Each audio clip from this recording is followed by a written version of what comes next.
Many thanks for choosing us. Government has announced that it will pump an amount of $2 billion into the economy to curb the continuous depreciation of the cedi. This forms part of measures by President Akufo-Addo to mitigate the hardships being experienced by the populace.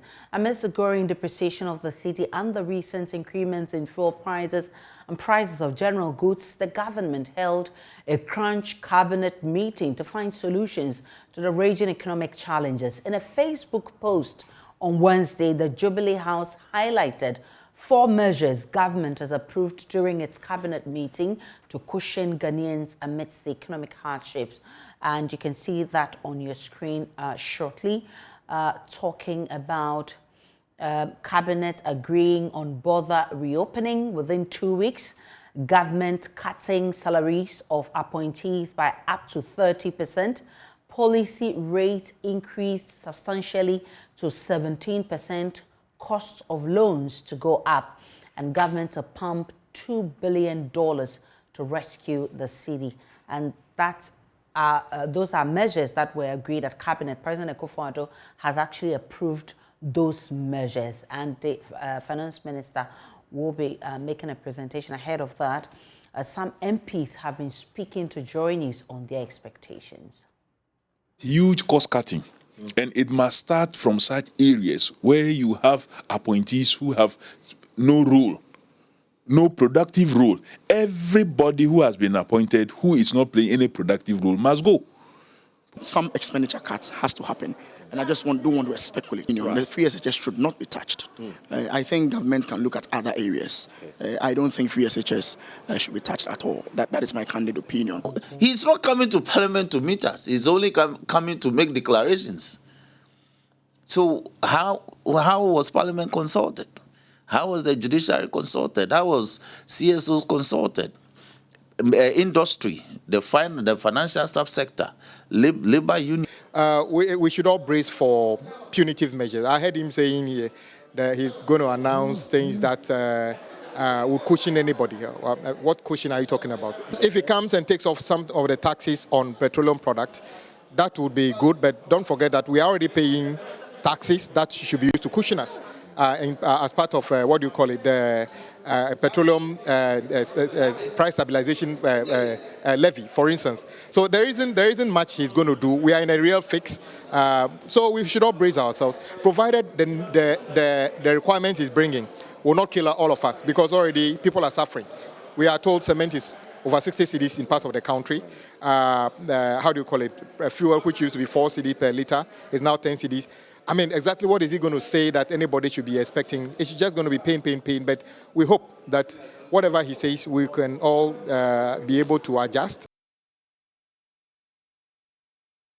Let's go to Parliament now and speak with my colleague, Parker Wilson, who's been monitoring the happenings in Parliament for us. Parker, I'm told that there are 12 questions scheduled to be asked the Finance Minister. Run us through those questions. Well, actually, you're correct. Today has been designated for the Finance Minister, Ken Ofori-Atta, to answer 12 questions from members of Parliament across the divide. That's from the NPP and the NDC. And all these questions, if you look at them carefully, they have a nexus with the economy and how government intend to revive what the minority has called crippling economy. Now, one of the things that many have raised concerns about is whether or not government intends to return to the IMF. And today, when the finance minister finally appears before the House, but I must say that Parliament is yet to start its proceedings, and when they start after the vote and proceedings for yesterday, the finance minister would now appear and answer the question. One of the questions for him today is from the Member of Parliament for Sohom, Kojo Asante, and he wants to know whether there are plans by this government to return to the IMF for financial assistance. And it will be clear. Finance Minister will provide clarity as to whether indeed where we've gotten to as a nation, we have to seek financial assistance from the IMF. Or perhaps the measures put in place by this government will cushion the ordinary Ghanaians to the extent that there wouldn't be the need for the assistance from the IMF. Another question is from the Inshaeso MP, Dr. Stephen Amoa. Now, he is asking about what the finance minister is doing to reduce the debt stock. And Aisha, you call that the NDC consistently has been criticizing this government and particularly the finance minister for over borrowing, which has increased our public debt stock.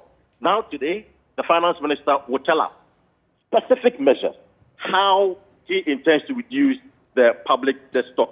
And one of the things that many of the youth are looking for in Ghana today is about employment. And in the 2022 budget, we all know that the government talked about the Ghana Cares Program, which is expected to inject about 100 billion for revitalizing the economy and all of that. They want to know what are the plans to raise this 100 billion as far as the economy recovery is concerned, and including the job creation, which government said that they intend to create about 1 million jobs. The Member of Parliament for Instawom Adrejui, Frank Anodonprep, is asking government what he, in fact, this question is from the Doma East MP, Paul Abrekuchum Berima. Now, he's asking government or the finance minister what measures the ministry has put in place to ensure that the creation of 1 million jobs stated in the media budget is achieved. And so issues about job creation, which of course a lot of the Ghanaian youth want to know how they'll get employment, especially our NAPCO brothers who are at their exiting phase of the program, how they get employment. Today the finance minister will provide another clarity on this matter and let us know what he is doing or how he intends to achieve the creation of 1 million jobs so that every young Ghanaian will have some work to do in this country. So it is clear that the finance minister is a big day for the finance minister in Parliament today. And we are told, I find my sources within the majority caucus tells me that the finance minister is poised and ready to answer every single question from members of Parliament. And one interesting thing about Parliament is that after the substantive question has been asked, the MPs are given about 2 or 3 opportunities to ask supplementary questions. So it is quite obvious that today, the NDC MPs, I must say, they have, as we say in our local parlance, they are getting ready for the finance minister to bombard him with all the questions that they have in mind and how he intends to recover the economy. Definitely, Parker. Yesterday when you spoke with a few of them, I mean, both sides were divided. The minority said they were not expecting anything extraordinary from the finance minister. The majority had some level of trust for the finance minister to actually announce measures that would deal with the issues affecting our economy. Has those stance, changed for both sides? Aisha, it hasn't changed. The two caucuses are still taking their entrenched position, and they have made the point that, in fact, from the NPP side, they believe that there's a glimmer of hope as far as the measures that will be announced by the finance minister is concerned. Because at the cabinet retreat, there were very critical, comprehensive, solid, innovative ideas that were churned out by the members of cabinet. And these are the ideas that the finance minister will put across today. So it is quite obvious that looking at the $2 billion injection into the economy is going to sustain the city. And this clearly will cushion every Ghanaian in the system and, of course, strengthen the Ghanaian city as well, together with other creative measures that will lessen the burden or the hardship of the ordinary Ghanaian. So that has been the position of the majority side here in Parliament, claiming that everything the finance minister will say today will be a plan that will go a long way to ease the burden. But the minority, I must say, they are very, very skeptical. They don't believe in the finance minister. They don't believe in the government. They believe he will certainly go around and talk about the usual rhetoric, blame the situation, the economic mess on COVID-19 and what's happening in Russia and Ukraine over the fuel prices. And they believe that this is clearly not the way to go. Government have to take the pinch by ensuring that they collapse some ministries and also reduce drastically expenditure and corruption. So with this, they're just waiting for him. They say at the end of the day, they'll be vindicated because the finance minister won't come and say anything new. It is the old thing that he will tell Parliament. So we are waiting since they have taken their entrenched position. Let's see how it goes when he appears before the House. So exactly what time? What time is the minister expected to brief the House? Aisha, as of yesterday, we were told that Parliament will start proceedings at 10 a.m., which is the usual time for proceedings. But then, as I speak to you now, Parliament is yet to start its proceedings, and the minister was expected to be in the House shortly after prayers and shortly after the correction of votes and proceedings for yesterday. And so we were expecting that by 10:30 a.m., the minister would have been in the House to answer some questions. But as we speak, since Parliament itself is yet to kickstart with proceedings, we don't know what time he will appear. But definitely when he does, we'll bring all our viewers the update on what he'll be telling members of Parliament this morning. Kwesi Wilson is our man in Parliament. We'll definitely bring you updates on the minister's briefing in our subsequent bulletins. Now, on the AM show this morning, with my colleague Benjamin Akakpo, some economists have been adding their voices to discuss on the state of the economy. Senior lecturer at the University of Ghana, Dr. Japoma Dako, has been making proposals to be considered by government as it announces its austerity measures. Central Bank can help salvage the situation was just to increase the monetary policy rate. Now, the increment in this monetary policy rate was meant to address two things. The first thing had to do with curbing inflation or trying to bring inflation down. And then the second thing had to do with addressing our depreciation of the cedi. Now, the fact that the monetary policy rate has gone up, we were going to be remaining competitive as a country because, mind you, the US has also increased its rate, and then the UK has also increased its rate. And therefore, if we're supposed to be remaining competitive as a country, if we're going to be able to attract investors into our country, then there was the need for us to be able to get our interest rate up there so that we can have investors investing in our domestic. A quick question. Yes, I know you're talking about the comparative when it comes to economies and attracting foreign investment. But the point to be made is that the same economies you speak of, the United States and the UK, we can't compare to them on most levels. So, and we also know that in some instances, even almighty China sometimes would allow its own currency to depreciate. Sure. For certain good reasons. So in this instance, is this the right move, making the comparison? Is this the right move at this time just because economic juggernauts like the US and the UK are doing this? Right, so you gave China as an example, and China is not as import dependent as we are. And so for China, which is an export-driven country, if they were going to be allowing their currency to depreciate, then obviously that would benefit them because their exports are going to get cheaper, and that would promote their exports. But if you look at Ghana, which is an import-driven country, we cannot afford to behave like China. So you take, so we're talking about the US and the UK, and their economies not being like ours. We do have our peculiar problems. We are more, like I said, we are more import dependent, and we cannot sit and allow our currency to depreciate.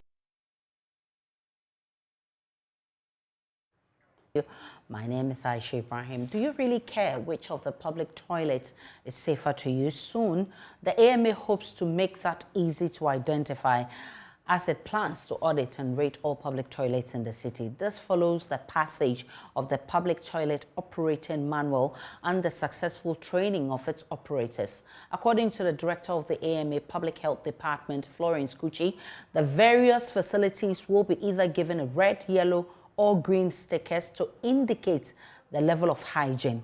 There's more in the following report. The AMA Public Health Department has completed a training course for public toilet operators and janitors within its municipality. The assembly says starting April this year, it will begin to inspect and rate public toilet facilities to ensure they observe the highest health standards. Florence Kuchi is the Director of Public Health with the AMA. That last year in April, Accra Metropolitan Assembly launched the first public toilet guide. Such a guide is not in the country. So after the launch, we went into the communities, we checked the public toilets, and we realized that there were nothing to write home about. They were very nasty, some you could not even enter. So we decided to organize training for these people. We think some don't know what they are supposed to do, others do, they know. And after the training, we are going to code or to rank these public toilets. We want to ensure that the public toilets in Accra Metropolitan Assembly are operating within the international standard operation limited. So we will be coding them. Let me say, when we go for the hygiene auditing, if you pass through all the hygiene processes, we will give you a tag of green. When we also come and realize that you are also trying your best, but you are not yet there, we will give you a yellow tag. But those that are not doing anything at all will be given a red tag. And red tag means we will close down the public toilet and then take you to court. The Assembly also hopes to phase out the use of newspapers as a substitute for toilet rolls at these public toilet facilities. We are hoping to phase out all public pan latrines in the system. All public toilet facilities are using print materials as anal cleansing materials. All public toilets that are still are selling cigarettes at their various facilities for people to smoke while they are visiting the toilet. In fact, from here we are starting this inspection in second week, or let me say third week of April. Immediately after Easter, we are starting this hygiene auditing. Which is Ghana, a hygiene and safety standards company, believes Ghana's public toilet system leaves much to be desired. Managing director of the internationally certified company believes constant education will help fill the gap. I think, if I want to be fair, most of the public toilet facilities are in deplorable states. They are so bad to the extent that it's also a source of infections for communities and the people who go there. So we are rating it in terms of, let's say, standardization for hygiene and safety. When it comes to the facility, it is below average. The participants have acknowledged that indeed they need to improve how they are operating these facilities. So yes, we are in the right direction. Meanwhile, some of the participants want more of such training to be organized. AMA4 exercise of money and a boy and baby. A may who near see a year. Any news,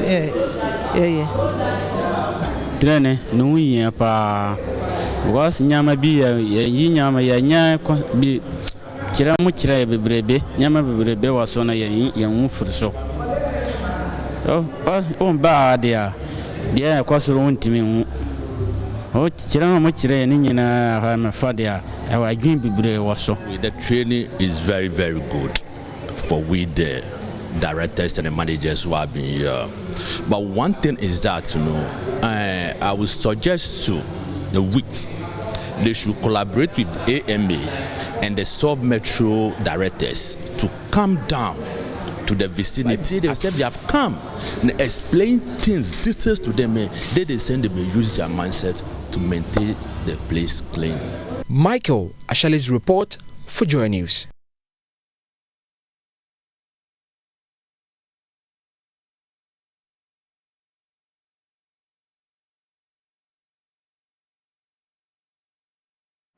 And on Thursday, afraid of unfamiliar roads, perfect your driving with the Road Hazard Alert Master app. As road accidents continue to claim many lives, it has become important motorists to continue perfecting their crafts. Therefore, don't you think an app that can detect speed ramps even if there's no sign, and in addition suggest ways to perfect your driving behavior, can be a game changer? That's what Tech Device Hub Limited has done with the Road Hazard Alert Masterpiece or the RAM app. On Thursday, Love FM's Kwesi Deborah speaks with the KNUST graduates Stephen Frimpong and Jesse Enim. The ramp app in full, Road Hazard Alert Masterpiece, is designed to ensure that the road is safe because there is increasing rate of accidents and people are losing lives. Currently, there is no system that knows exactly where the road signs have been plotted on the map. We checked Google Maps, Mapbox, they all don't have that functionality. So what we did was we created a system that helps us to manually plot our own coordinates into a database. Then we use that database to check that database as the driver is moving on the road. Then we compare that database value to the position that the driver is at. Then if the driver is maybe 100 meters away from the road sign, we notify the driver with a voice notification. How does this work? It has different ways of helping us.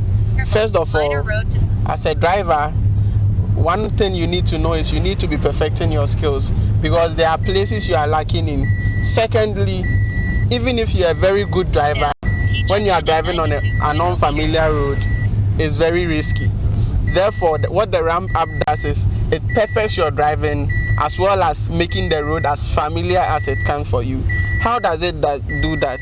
Whilst you are driving, the ramp app detects speed ramps, traffic signs, and all other alerts on the road.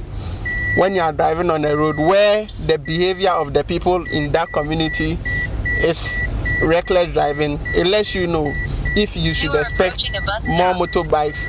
It lets you know. With this, it helps you and makes the road as familiar for you as it can. That is how the ramp app is able to make the road familiar for you. In the other field, it is also designed to make you perfect your driving. You can see there is a zebra crossing ahead of us. So the ramp app is able to tell us that there is a zebra crossing ahead. So we have to slow down. Aside that, it also detects other critical stuffs on the road. If it's a speed ramp, if it's a traffic sign, or everything else, to ensure that the driver is very comfortable and knows the road he's driving on. How does it do that? Whilst you are driving, the ramp app is able to check your driving errors with your phone or our special camera. When you buy our dash cam, it does that as well as your phone. So with the ramp app, what it does is it uses your front and back camera to check your focus, your changing lanes, and all other driving skills. When there is a skill you are lacking, through artificial intelligence, it is able to detect that. And when it detects the places you are lacking, the ramp app, whilst you are home and you are relaxing, is able to tell you what to do to perfect your driving. Guess what? It doesn't just tell you what to do behind the wheel. For some people that lack focus, it will tell you the kind of foods to eat to improve and then give you strong focus so that you can be good at driving. With this, the ramp app puts all those stuff together to ensure that you are a very good driver and it prevents accidents. Played mainly in the Akan regions of Ghana, Owari is relatively still popular compared to other Ghanaian games. This game is one that requires one to pay keen attention and to also exercise a high level of vigilance. For our Ghana Man series focusing on indigenous Ghanaian games, my colleague Justice Baidu went to the Kwabenya MA5 school here in Accra to find children who play Owari. It's a sunny Friday afternoon here at the Kwabenya MA5 school in Accra. Pupils are out and engaged in different games. One of them is Owari. My name is Blessing Ahianyo. I asked Blessing Ahianyo to tell me about the Owari game. The Owari game was played by digging 12 holes on the ground, 2 rows with 6 holes in each. And we use the palm kernels to play the game, and it's played by 2 people. But now, the Owari game is kept out of fruits and can be taken along wherever one wants to take it to. Owari is a board game known otherwise as Mankala. To win, one must be able to capture all the pieces from the holes of the opponent. After the game is over, we rearrange the palm kernels inside the holes to identify the number of holes the person has scored. That's what shows how the person has won. Each hole, we have 4 palm kernels in it. And when one picks 4, he goes round dropping 1 in each hole. So after dropping it, the one who picks 4 of the palm kernels have won the game. Like many other games indigenous to Ghana, Owari is under threat of running extinct. With the onset of technology, a lot of our children have lost track of our traditional games like Ampe, Owari, Ludu, Antwechere, and the rest. But once in a while, we organize such things so that our children here would not lose our culture entirely. In the school, they should also give time for them to learn how to play the traditional games, and so that they'll get to know more about the traditional games. The children here, like many people concerned about sustaining Ghanaian games, are hoping it will be brought to the classroom, so hopefully they can help keep it alive. Justice Beidu, JoyNews, Accra.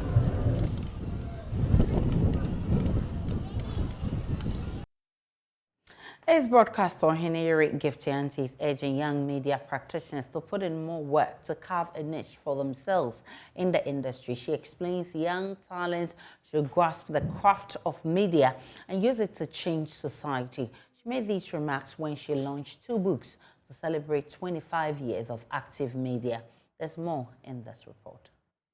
On February 13, 1997, she started working as a floor manager on the first ever breakfast show in Ghana at GBC. 25 years down the line, her journey has impacted lots of lives, especially women, as she rose to become one of the well-celebrated broadcast journalists.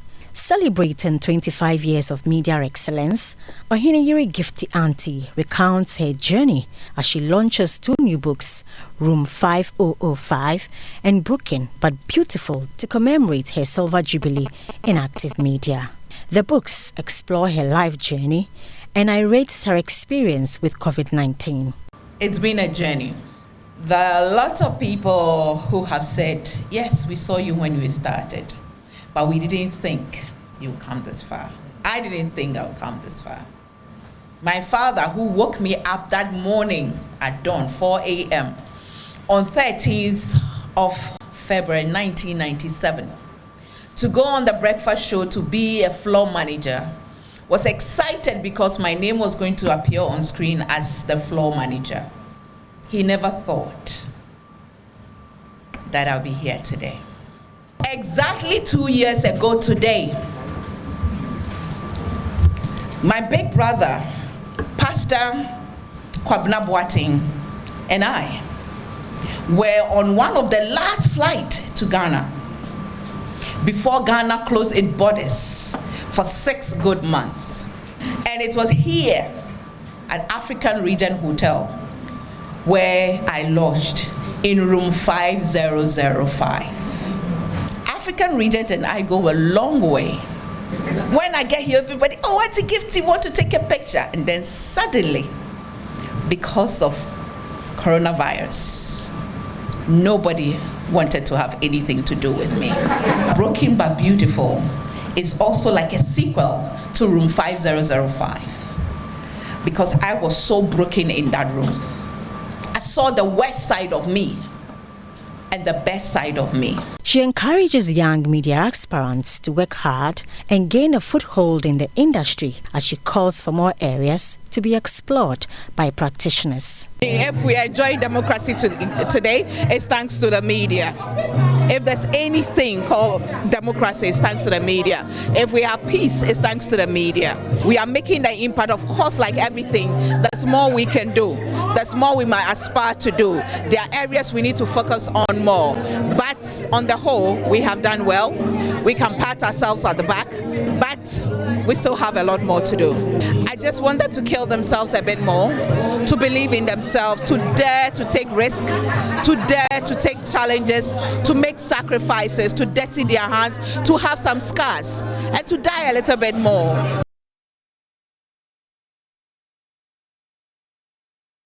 We'll take a break on Joy News Desk. We'll bring you business shortly after this break.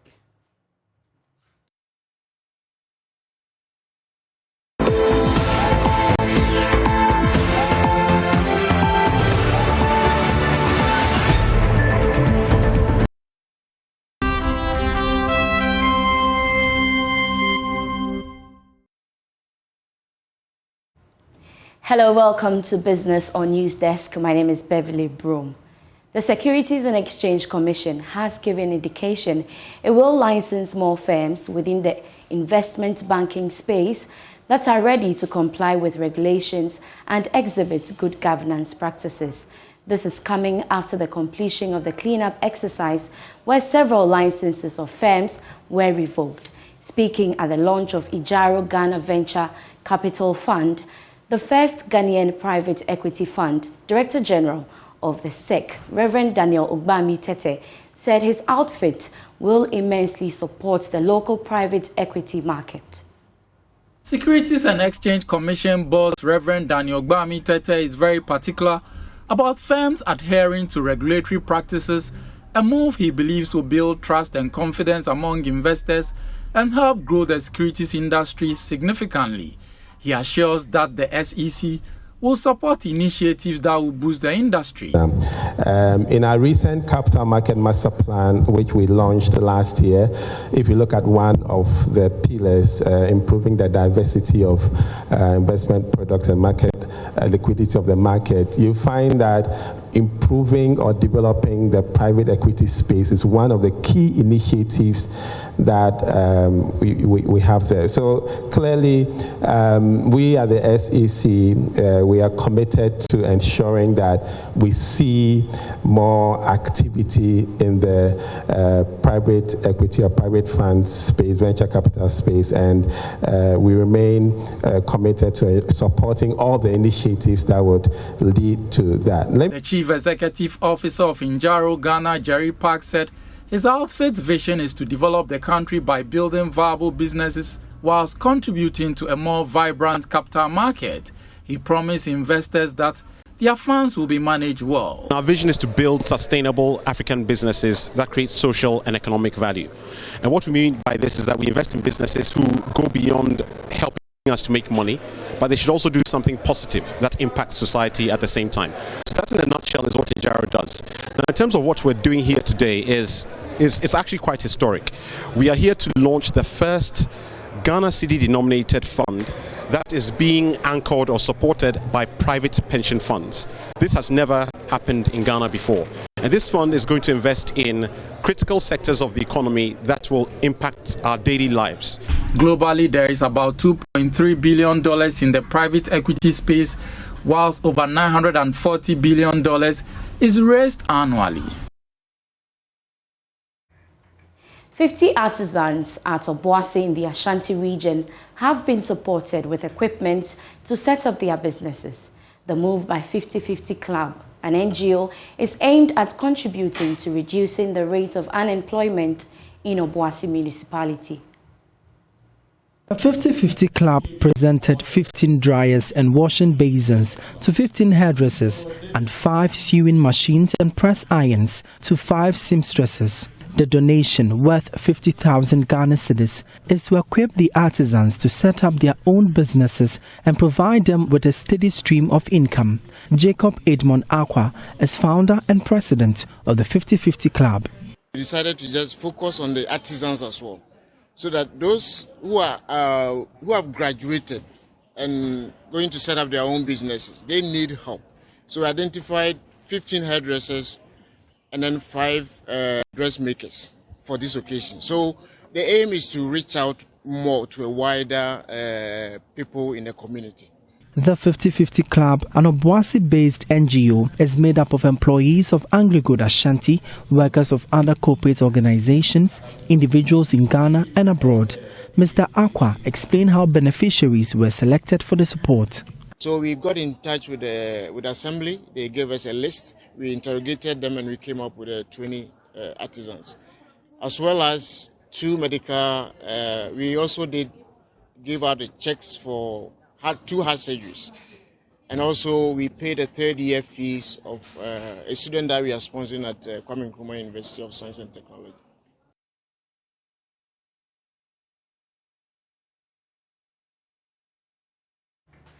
That's your business for now, but we have more business stories on myjoyonline.com/business. Up next is sports.